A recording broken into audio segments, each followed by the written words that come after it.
Salut Hervé, ça va? Oui, toi aussi? Ouais, ça va super bien. Fait que là, on va jaser de conseils de démarrage pour notre... Ben, pour les personnes qui veulent savoir comment se démarrer. Puis, en même temps, on va introduire les bottes à câble, vu que c'est notre premier épisode. Oui, exactement. Le premier épisode, que ça fait comme 50 fois qu'on tourne pour avoir la version ça à coche. Fait que problème de micro, problème de setup, tourner qui a de la bébé. J'ai pas le droit de dire ça. Ouais, ça ressemble à ça. Scène 1, prise 2. En fait, prise 60. Ok, je vais redire ça, mais je vais enlever BS. Parce que ça fit pas. Non, Chris, insulte québécoise 101. Ouais. Pauvre personne. Mais, tu sais, par rapport à ça, justement, comment démarrer une business, je veux dire, dans le domaine de la construction, ça doit être touché pas mal, dans le fond.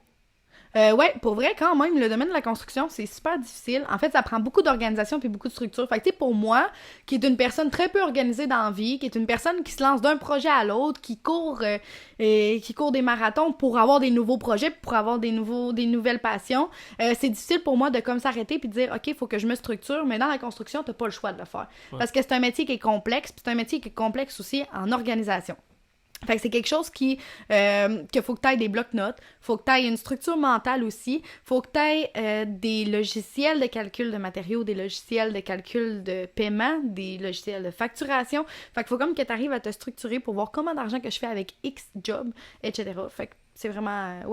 ça prend beaucoup d'organisation, puis c'est pas un métier qui est facile, c'est pas un métier que je dirais à tout le monde « Hey, garage-toi dans la construction, tu vas voir, ça accroche. » Non, c'est pas tout le temps le fun, c'est pas tout le temps facile. Ouais. Surtout, en plus, des fois, on dit « Ah, voyons, on n'est plus misogyne, rendu en 2022, voyons Ouais. donc. Non, la femme est encore...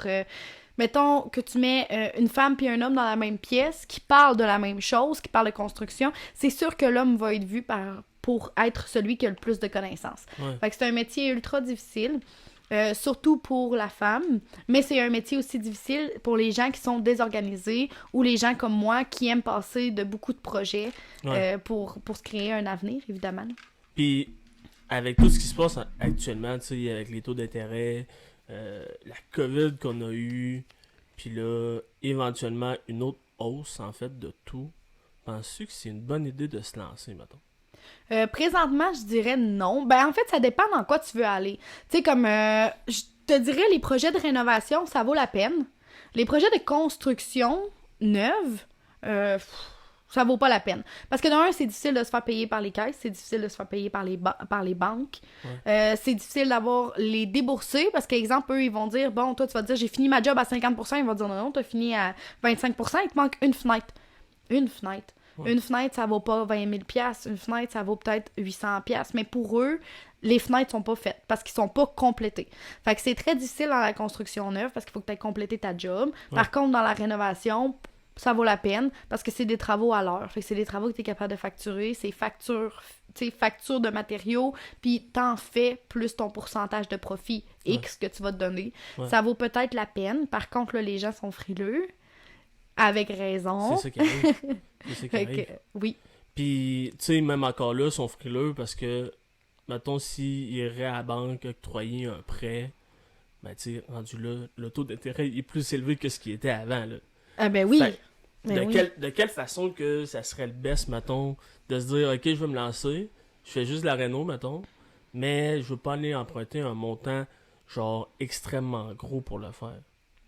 Ça, c'est difficile à visualiser parce que je te dirais que ça prend quelqu'un dans ton entourage, au moins un minimum, qui t'aide, qui a confiance en toi pour faire « Hey, OK, bon, c'est beau, vas-y, je vais t'aider, tu sais, dans ton démarrage. Ouais. » Sinon, présentement, comme tu le disais, les taux d'intérêt sont, excusez le vocabulaire, mais ils sont dégueulasses complètement.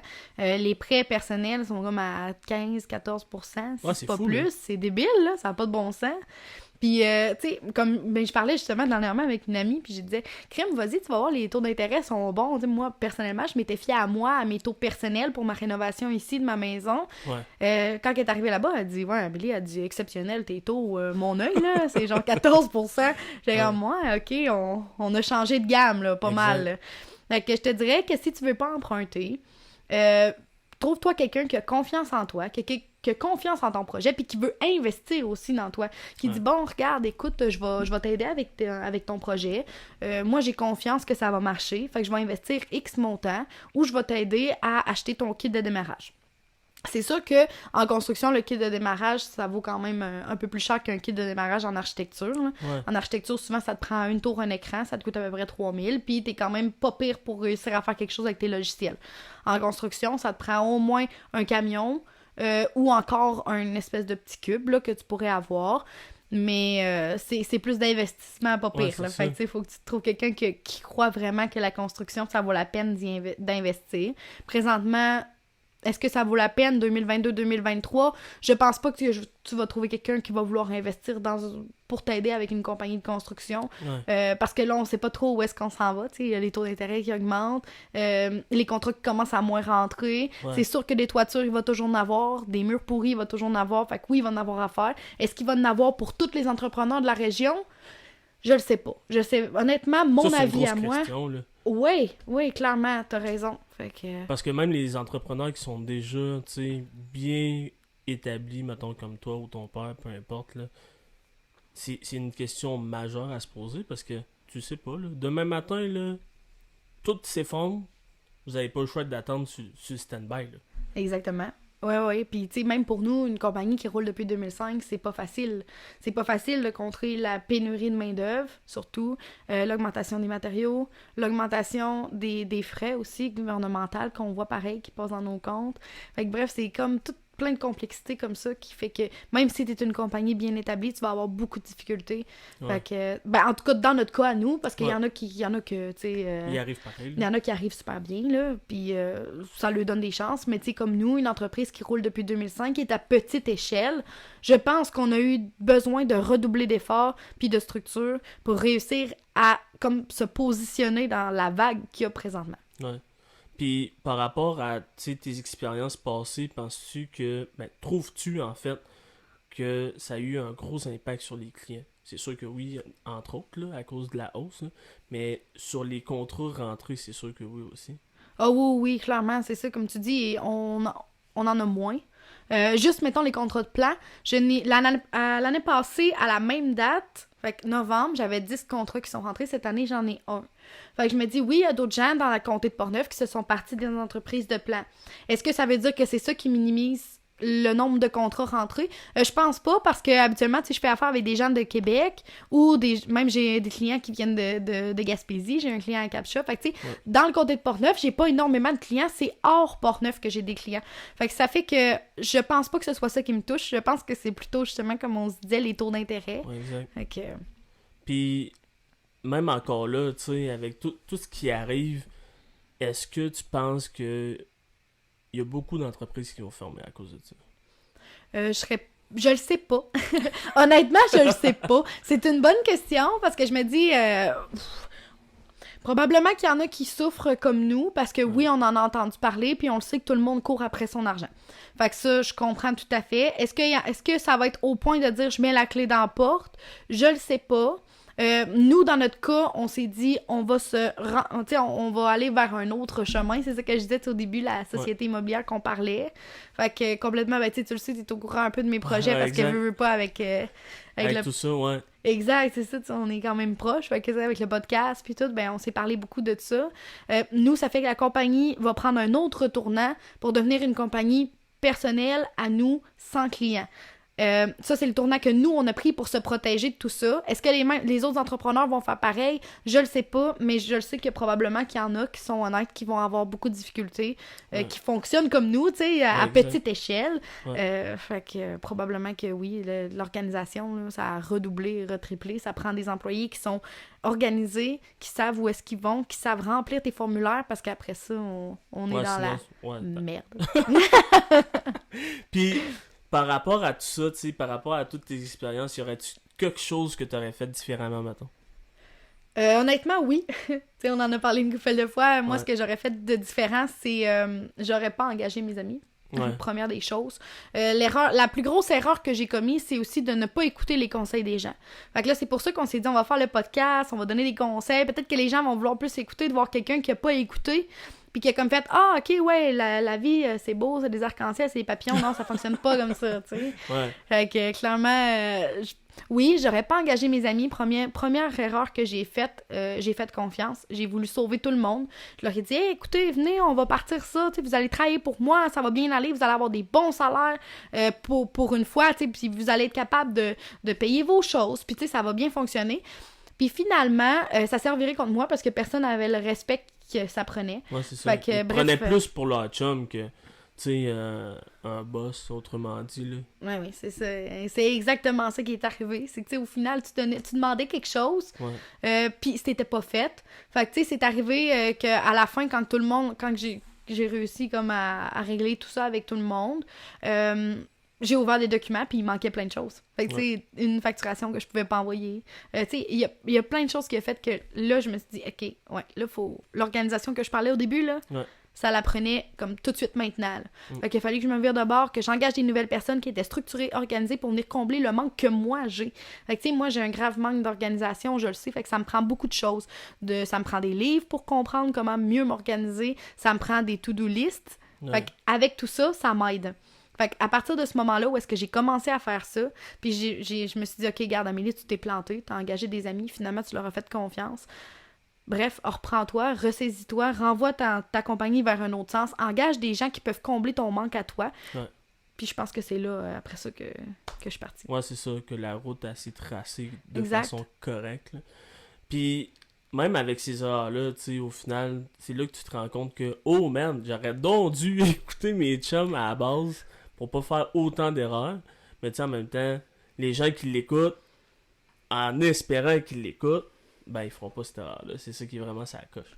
Ben le pire, c'est que c'est encore drôle, tu sais, on se dit « Ah oui, c'est ça, c'est vraiment... » Mais les têtes de cochon comme moi, là, vont probablement se planter. Ouais. Tu sais, ils vont faire la même erreur que moi. Ils vont vouloir sauver l'humanité, ils vont engager leurs amis, puis finalement, ils vont se rendre compte que papa avait raison, ou maman avait raison, ou que encore la tante X, qui a déjà une entreprise, avait raison de dire « Écoute, c'est vraiment pas une bonne idée, la business, la famille, ça ne se mélange pas. » Puis ça, c'est quelque chose qu'on n'écoute jamais, parce qu'on se dit voyons, c'est bien plus facile de lui parler à eux autres que de parler à un peu inconnu. Ouais. Non, c'est plus facile de créer un lien avec un inconnu qui t'engage que de créer un lien avec un ami qui est déjà là, parce que tu peux pas créer le lien employeur-employé, même si t'essayes d'être le meilleur employeur du monde, d'être tellement gentil, de prendre soin des autres, de faire le rôle des RH en même temps, puis d'écouter tout le monde, ils te verront pas pareil de cette manière-là. Puis, tu sais, je le sais, là, j'avais des claquages de porte puis des trucs comme ça qui se passaient. Bref, t'es au courant de tout ça. Ouais. C'était des choses qui étaient difficiles pour moi aussi. J'arrivais à la maison, j'étais démoralisée.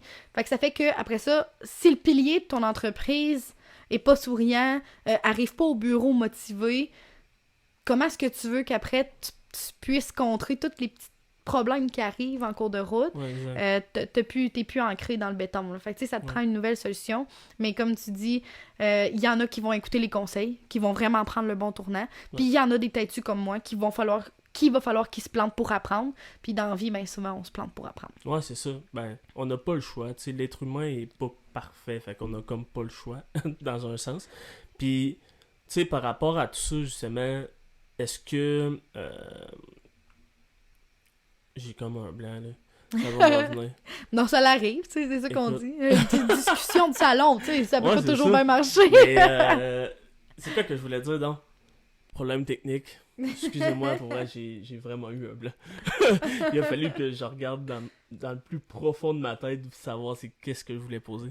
Mais dans le fond, ce que je voulais savoir, là, c'est quoi les erreurs les plus fréquentes de ton domaine? Mettons côté pratique ou côté entrepreneur? Ah, les deux. Les deux, pourquoi pas? Je pense que côté entrepreneur, l'erreur la plus fréquente... Fréquente. L'erreur la plus fréquente, c'est de faire confiance aux gens trop facilement. De penser que tout le monde est bon. Ça, c'est un gros problème. Bref, si t'es un minimum empathique comme moi, puis que tu penses que tout le monde a un bon fond, ça se peut que tu te plantes. Ça se peut que tu fasses tes prix en disant « Ah, ça va coûter moins cher. » Non, les gens, ils veulent avoir des prix fixes. Ils veulent savoir comment ça va leur coûter. Pas que tu fasses un prix à l'heure, même si tu le sais que ça va leur coûter moins cher. Ouais. C'est plus facile pour eux aussi de se visualiser là-dedans. Après ça, qu'est-ce que... Je dirais, ne pas trop en faire non plus. Ça, c'est une chose. Parce que plus que tu vas en donner à quelqu'un, plus qu'il va vouloir en avoir. Ça, c'est quelque chose que moi, j'aimais ça, répondre au téléphone le soir pour donner le meilleur service efficace. À un moment donné, j'avais plus de vie. Là. Ça m'appelait à 9h le soir. Puis ça n'avait plus de bon sens. Là. Les courriels rentraient à minuit. Ça n'avait pas de sens. Puis même que dernièrement, c'est arrivé aussi qu'il y a des clients qui disaient « Écoute, si j'appelle à telle heure, mettons à 8h le soir, va falloir que tu me répondes. » Pardon. Non. Ta journée est de 8 à 4, toi? Ouais. Ouais, ok. Bon, moi, ma journée, c'est ça. C'est 8 à 4. Si toi, 8 à 5 et 8 à 5, quand t'arrives chez vous à 5 heures, est finie ta journée? Ouais. Bon. Fait que c'est exactement ça. Ça me fait plaisir de faire des exceptions parce que je le sais que, mettons, dessiner des plans, t'as pas le choix à un moment donné de dire à un client, ok, viens à 5 heures, tu sais, c'est correct, on va se rencontrer. Mais ma journée est de 8 à 4. Quand j'arrive le soir, j'ai d'autres projets. J'ai les projets de développement immobilier. J'ai des projets un peu secrets présentement parce que je veux pas en parler parce que c'est pas diffusé encore, mais qui sont par rapport au domaine Sherrock. J'ai un projet de gestion immobilière de 21 terrains à Sainte-Christine d'Auvergne qui s'en vient aussi. Ouais. Fait que tu sais, c'est toutes ces petites choses-là qu'il faut que je prépare quand je suis à la maison. Fait que j'arrête jamais. Fait que si en plus j'avais tous les appels des clients, je serais pas capable de fournir. Ouais, c'est ça. Fait que il faut que les filles m'aident au bureau, puis ça, ils le font à 100%. Ma nouvelle équipe est efficace et en or, j'ai rien à dire. Je pense que c'est ça les premières erreurs que tu peux faire en tant qu'entrepreneur. Fait que, être trop naïf, faire trop confiance, puis donner trop de cordes aussi aux gens. Là. Je pense que c'est les premières erreurs qu'on fait, c'est de vouloir donner tellement un service efficace pour avoir le plus de clients possible. Au final, tu te rends compte que ton service efficace t'épuise, fait que t'es pas capable de fournir le résultat. Ouais.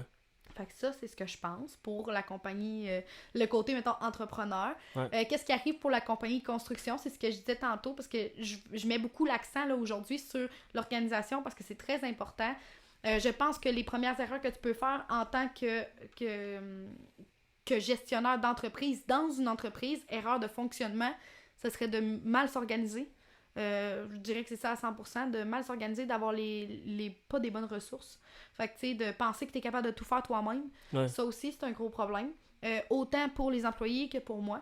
Fait que si, exemple, les filles me disent « Oh non, tu sais, je suis capable », mais que dans le fond, ils savent pas comment faire, ça va créer des gros problèmes de gestion. Puis c'est ça qui est arrivé avec l'équipe de base que j'avais.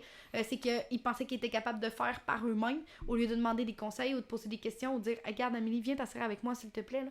J'en ai besoin. » Fait que ça fait que toi, tu leur fais confiance, puis ça crée des problèmes après ça dans l'entreprise. Ça, c'est ce que je pense que tu peux faire sur le terrain comme erreur. Mais sinon, côté construction, habituellement tu suis les plans. Moi, mon équipe de chantier est en or, là, j'ai rien à dire. Sauf que je gère tout seul. C'est l'équipe de bureau. Moi, je m'occupe surtout de l'équipe de bureau. Fait que, on a vraiment les gars de terrain, l'équipe de bureau, puis après ça, ils se mélangent ensemble. Ce qui arrive aussi souvent qu'on voit, c'est que les gars de terrain pensent que le bureau fait rien. Ça, c'est assez incroyable. C'est souvent ça qui arrive. On se dit, crème, c'est des pousseux de mine. Ouais, c'est comme le premier jugement souvent qui arrive. Les gars terrain sont comme les filles au bureau, ils savent. Ils finissent de travailler de bonne heure, puis tu sais, non, attends un peu, je finis plus tard que toi. Je commence plus tard, mais je finis 2 fois plus tard, tu comprends? Ouais, c'est ça. Fait que tu sais, c'est pas pareil du tout, là. On fait du 50, 60 heures semaine. Les filles font les heures qu'ils veulent, en autant qu'ils fassent leurs 40 heures. Je les oblige jamais à faire des heures supplémentaires. Ça, c'est évidemment, à un moment donné, on n'épuise pas le personnel non plus. Exact, là, exact. Mais ça reste que les gars, souvent, sur le chantier, c'est le seul, mettons, petit problème que je pourrais dire qu'il y a, c'est qu'ils pensent que des fois on fait rien au bureau, mais la gestion des factures, la gestion des clients, la gestion des commandes, surtout la gestion des clients, on s'en fera pas prier. Surtout en ce moment, tu sais, c'est sûr que tu l'as remarqué que les clients sont un peu plus, tu sais, ils en veulent vraiment plus là, qu'avant. Oui. Oui, puis la moindre petite chose, c'est tout de suite un appel. Puis c'est pas tout le temps respectueux. C'est ça le gros problème. Je pense que ça me ferait plaisir de répondre à tes questions puis de t'aider avec tout ça si la manière qu'elle était formulée ou la demande, la manière qu'elle était formulée, c'était positif. Mais souvent, c'est des ordres. Mais je suis comme, oui, c'est moi qui fais ta job. Techniquement, c'est toi qui m'as engagé. Je comprends. Mais est-ce que je donne des ordres aux gens que j'engage? J'ai jamais donné d'ordre dans mon bureau aux filles. J'ai jamais dit, tu vas me faire ça maintenant, puis il faut que ce soit de même, puis là, tu vas dire à telle personne de faire ça. J'ai jamais fait ça. Fait que me le faire, je t'ai insulté à toutes les fois. Puis la nouvelle génération de clients qu'on a présentement, c'est beaucoup comme ça. C'est beaucoup. Là, tu vas dire à ton sous-traitant, là, de sacrer ton camp sur l'autre chantier puis de s'en venir chez nous. Ah oui. Il va dire, oui, il n'y a pas de problème, monsieur, je vais m'en venir. Ah, il va dire, écoute, regarde, qu'est-ce que tu veux que je fasse de plus? Il va dire, je peux pas m'en venir. Tout le monde est à gauche, tout le monde est à côté dans l'ouvrage. Je pense que c'est en train de descendre, comme on disait tantôt. Ouais. Mais pour l'instant, tout le monde est encore à côté dans l'ouvrage jusqu'à au moins, je dirais peut-être l'automne 2023. Là. Fait que ça fait quand même de la job, là. Ça fait quand même de l'ouvrage. Oui, oui, oui. Malgré toute la hausse, puis en tout cas, bref, tout ce qui s'est passé, il y a de l'ouvrage en masse. C'est bon dans un sens, mais tu sais, d'après moi, ce qui arrive aussi, c'est que les entrepreneurs sont un peu écœurés des clients comme ça. Fait qu'ils se disent, ah, c'est bon, on va s'autosuffire, puis vous arrangez avec vos troupes. C'est un peu. Ben, en tout cas, moi, c'est ma vision des choses. Oui. Peut-être que toi, tu vois ça d'une autre façon, là. Non, à 100%, moi, je le vois exactement comme toi. Ben, en plus, parce que tu le sais un peu mon rayon de pensée, moi, j'ai toujours dit 2024 sans clients. Ouais. Il reste un an. Après ça, j'ai pas de clients. Il y a un client la semaine passée qui m'a demandé, je trouvais ça vraiment... parce que c'est des clients qui étaient super gentils puis que ça a super bien été. Ouais. Ils m'ont posé la question, est-ce que tu vas encore en faire pour certaines personnes? Oui. La famille, les amis. Pourquoi? Parce que c'est plus simple. Puis là, je me contredis, puis je vous explique pourquoi. Parce que pour engager des amis, non. Parce que t'as le rôle de boss. Pour être engagé par ta famille, c'est correct. Parce que t'as le rôle inversé. Fait que tu sais, il faut que tu sois à son service, il faut que tu sois à son écoute. Puis souvent, ils t'écœurent pas. Ils sont pas méchants, ils sont polis parce qu'ils savent qu'à la prochaine rencontre de famille ou au prochain party de Noël, on va se voir. Tandis que les amis, eux, ils vont juste disparaître à un moment donné dans le ciel. Bref, ça fait un peu... je sais pas trop ça fait du sens. C'est méchant de dire ça, mais tu sais, les amis, ils restent pas tout le temps, là. On Non. en a quelques-uns. C'est ça. Puis souvent, ils sont pas dans le même domaine que nous autres, ou ben c'est pas des gens qu'on cherche à sauver, tu sais. Ouais, exact. Fait que c'est ça qui arrive. Les bons amis, c'est pas des gens qu'on a besoin de sortir de l'eau pour pouvoir les aider puis pour pouvoir les sauver. Ouais. Fait que c'est pour ça que je m'explique pourquoi je garde famille, amis comme client. C'est parce que t'as le rôle inverse et que personne ne se sauve dans cette situation-là. C'est plutôt tout le monde s'entraide, puis on le sait qu'on va se voir dans le prochain party X où on va quand même aller manger ensemble ou dîner ensemble. Ouais. Fait que... Mais en même temps, ça fait du sens, tu sais, parce que veux pas. Tirant. Je vais rectifier ma phrase, là, pour pas que personne s'inquiète, là. Mais aider un ami, tu sais, c'est tout à le fun, là. Mais quand il y a l'enjeu du travail, quand il y a de l'enjeu financier à l'intérieur de ça, ça marche pas. Exactement. Ça marche Ah vraiment oui, exact. Exactement, on vient de l'échapper, tu sais. Ouais. Quand qu'on a le rôle, justement, de sauver le côté financier de certaines personnes, on se dit, pourquoi en même temps que je devrais faire ça? Parce que c'est moi, tu sais, qui a parti ma compagnie pour m'aider moi-même. Parce que moi-même, j'en avais besoin d'augmenter... de 1, mon estime de moi-même, de 2, ma capacité au travail, de 3, tout ce qui est financier, parce que je voulais vraiment réussir dans la vie, puis il y a certaines choses que je veux permettre à mes enfants quand que je vais en avoir, parce que présentement, j'en ai pas. Ouais. Mais tu sais, il y a certaines choses que je veux leur permettre. Fait que c'est plutôt de ce côté-là, pourquoi est-ce que je devrais sauver quelqu'un quand que je suis en train d'essayer de me sauver moi-même? Fait que tu sais, ça, c'est un rayon de pensée qui fait que là, j'ai échoué et que je pense qu'une relation client, même si le client est ton ami, ta famille, t'es capable de faire la coupure plus facilement que si ton ami, ta famille est ton employé. Ouais, exact, effectivement. Puis, selon toi, là, qu'est-ce qui serait le mieux pour quelqu'un qui veut se lancer, mettons, 2022, 2023, que ce soit en architecture ou en construction? Présentement, ouais, je trouve ça bien drôle cette question-là, mais présentement en architecture, je ne crois pas que c'est le moment. Du sens que tu vas avoir des contrats de rénovation. Les contrats de rénovation, ça prend une certaine expérience. Je pense pas que sans expérience, tu puisses dire je sors de l'école, je me pars en architecture. Je ne crois pas, puisque ça prend beaucoup d'expérience pour dessiner de la rénovation. Puis c'est ça que tu vas avoir à dessiner en premier lieu, parce que c'est vers là qu'on s'en va, qu'on tend à s'en aller. Parce que la construction neuve est à 6% d'intérêt approximativement, je pense, pour une maison neuve. Ouais. On parle du 1.4 à 2... 1.4, 2.4 à 6, là, ça fait mal. C'est intense. Ah, c'est oui. vraiment intense. Mais tu le sais comment est-ce que ça fait mal au portefeuille, là, Ah, à X% d'intérêt. Là. Ah, ouais. Ah, ouais. Toi, je le sais. beau se dire, c'est réparti sur 25 ans. Ça reste que ta paye en tabarouette, ta maison, on rendu au bout de la ligne, là. Ouais. Fait que, puis souvent, l'ancienne génération me dit toujours, ouais, mais moi, dans mon temps, j'étais à 18. Oui, je comprends. Mais nous, on a connu du 1, on a connu du 2. Fait que quand on tombe au 6, pour nous, ça fait mal. Je comprends que les gens qui sont plus âgés, eux, ils sont comme, c'est rien pour moi, là, Ouais, du 5 puis du 6. Oui, je comprends. Mais pour notre génération à nous, qui veut se bâtir des nouvelles maisons, qui veut acheter des nouveaux terrains, c'est difficile de se dire, OK, ouais, j'étais à 6% d'intérêt quand que, en mars dernier, on était à 2. Fait que je pense que c'est plutôt là Ben, que tu deviens esclave de ton projet, là. Ouais, carrément. Rendu là, c'est vraiment ça, là. Carrément. Tu t'en vas chercher ton prêt ou peu importe quoi, là, que tu désires avoir, là. T'es à 6 ou à 11%. Là. Je mets ça au pire. Ouais. T'es esclave jusqu'à temps que tu t'en ailles 6 pieds sous terre. C'est ça pareil. Ouais. Puis si t'as pas fini, tu le lègues à tes enfants. Ça marche pas, là.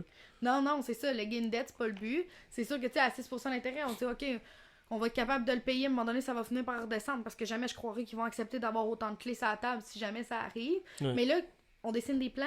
On dessine un plan de maison, mettons, de tant de pieds carrés par tant de pieds carrés total. Fait que ça fait un budget de construction, mettons, de, on se dit, 400 000. Mais là, le client, il me dit, oui, mais j'avais 200 000 de budget. OK. Mais là, avec le 6% d'intérêt, là, par exemple, ton budget, il vient d'éclater. Fait qu'il faut juste shrinker, rapetisser la maison.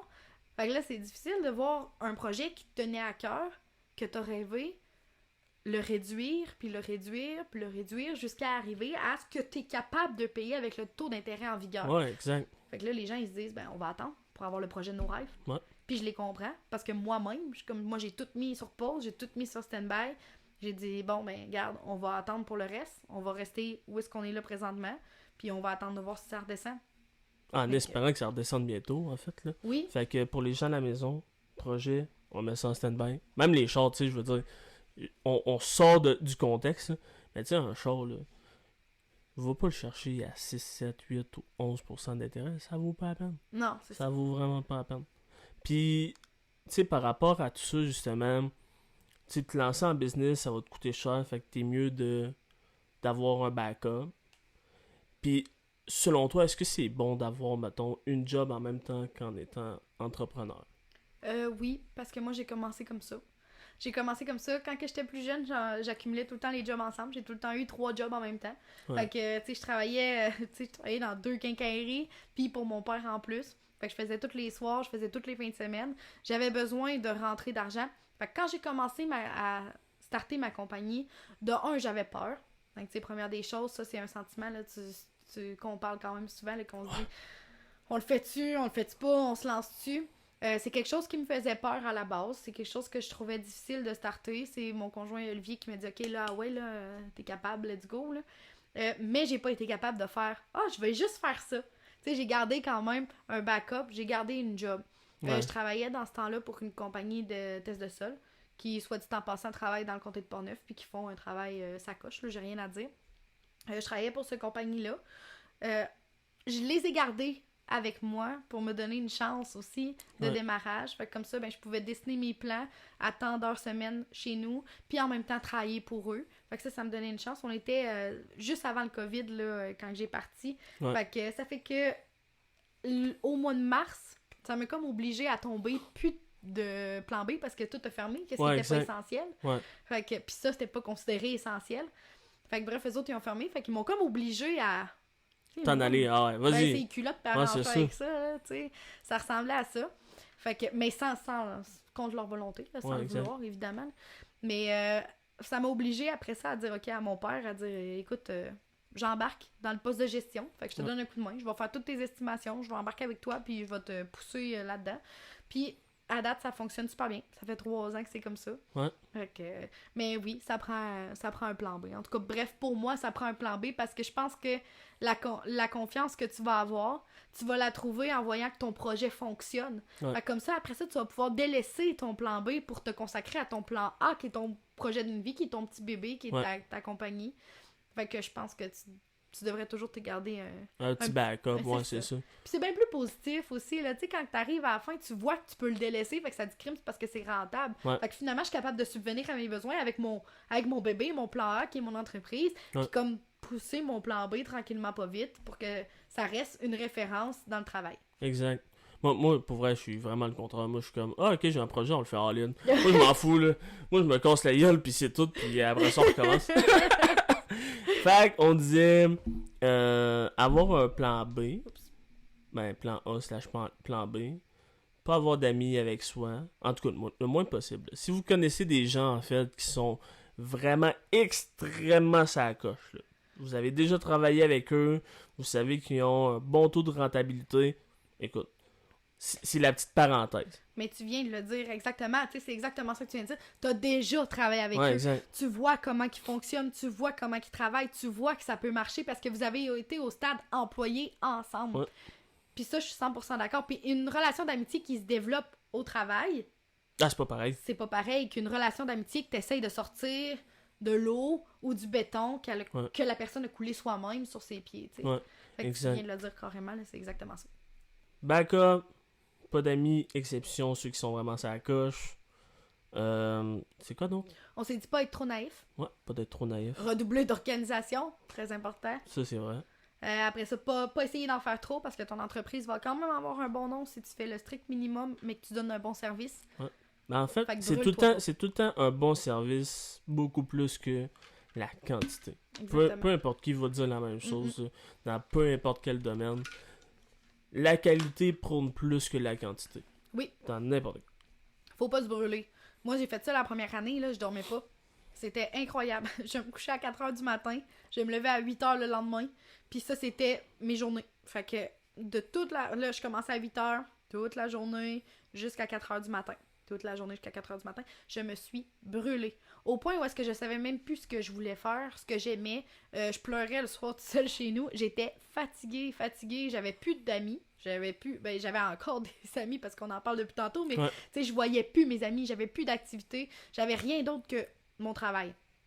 Mais ça, c'est vraiment pas une bonne chose à faire, là. Non, fais ton chiffre, là.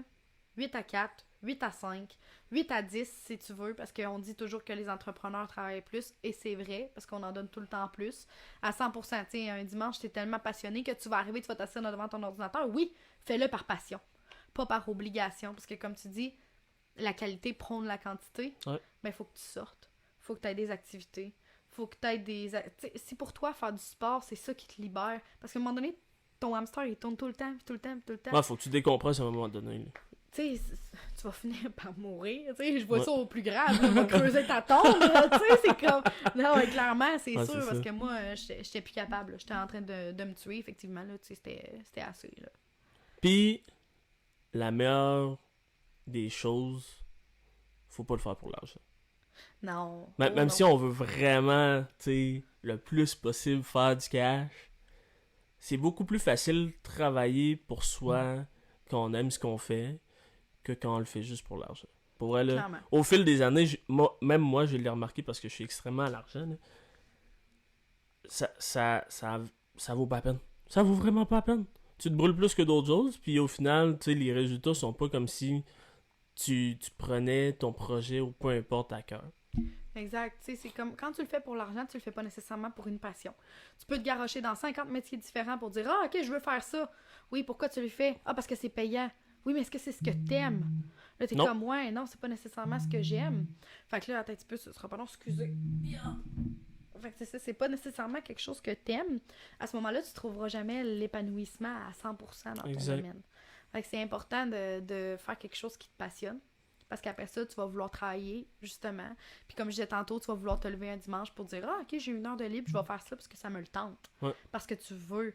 C'est pas parce que t'es obligé de le faire. C'est pas parce que « Ah, Steve, là, faut que je remette ça demain, là. » Non, c'est parce que tu veux le faire, parce que tu veux prendre de l'avance. Parce que c'est quelque chose qui te passionne. Exact. Si tu le fais pour l'argent, tu vas être malheureux. Ben, tu sais, c'est relatif, là. Il y en a qui sont vraiment sans cœur pis qui...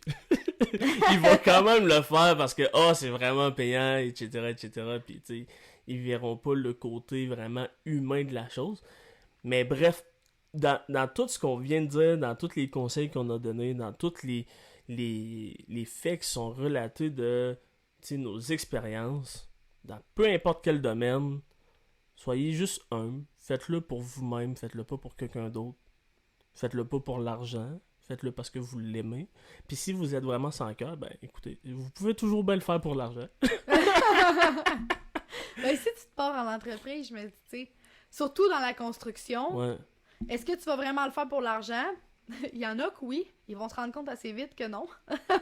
Ils vont dire, ouais, ok, finalement, ça prend plusieurs années avant que ce soit rentable. Ouais. Oui, Ben, effectivement. n'importe quel business, tu sais, c'est un minimum, tu sais, on le dit tout le temps, c'est un minimum de 5 ans. Oui. Dépasser ce 5 ans-là, si t'as pas fermé, si tu t'es pas, genre, dit, ben, changer de direction, en fait, là, Oui. t'es correct. 5 ans minimum. Dépasser ça, ben, c'est sûr, ça va t'offrir. Moi, c'est drôle, là, je me retarde tout le temps. Ouais. Je fais le calcul inverse. Là, je fais comme. Là, ça fait 3 ans que j'ai ma compagnie d'architecture. Ça fait 3 ans que je suis gestionnaire pour la compagnie de construction. Tournant, on tourne complètement. On s'en va vers une compagnie qui est plus privée, qui est Ouais. plus à nous. Ouais. Gestion de commerce, dessin de nos commerces. Fait que ça va s'arrêter pas mal. Fait que là, pour moi, on est reparti pour un autre 5 ans là, à manger nos bas un peu. Exact. Mais on va, à un moment donné, juste Ouais, ça va ça fonctionner. va là. marcher. Je suis bien confiante. Ouais, exact. Ben, écoute, merci à moi. Ben, ça fait plaisir. Merci à moi. Une Puis- petite tape dans le dos. Ouais, c'est ça. T'as bien fait ça. Ouais, c'est ça, bravo, Scène 1, Jack. prise 6. Merci à tout le monde qui nous écoute. Écoutez, peu importe ce que vous avez entendu, écoutez, c'est vraiment à prendre et à laisser. Prenez ce qui vous tient à cœur, puis ainsi de suite. Dans le fond, nous autres, on est juste là pour vous donner des conseils, pour que ça soit le fun, puis que ça fasse un changement, en fait, dans les personnes qui veulent avoir un changement dans leur vie. Ouais. Puis, laissez-nous vos commentaires, dans le fond. Exactement, vous pouvez nous laisser vos commentaires, puis il y en a qui vont se reconnaître dans ce que moi je vis, parce que comme tu dis, il y a des choses qui sont à prendre, qui sont à laisser, c'est ma Ouais. situation à moi. Exact. Vous, votre situation peut être complètement différente, ça peut, mais il y en a qui peuvent se rejoindre aussi là-dedans. Fait que c'est plus pour ça qu'on fait ça, parce que je pense que c'est une situation que beaucoup vivent, que peu parlent. Fait que je pense que tous les commentaires sont les bienvenus. Ouais. Puis nous, après ça, on va prendre ça. C'est malade. Hey, on vient de finir Terminé. notre premier épisode. Après 10 prises. Ok, là, on peut aller se coucher.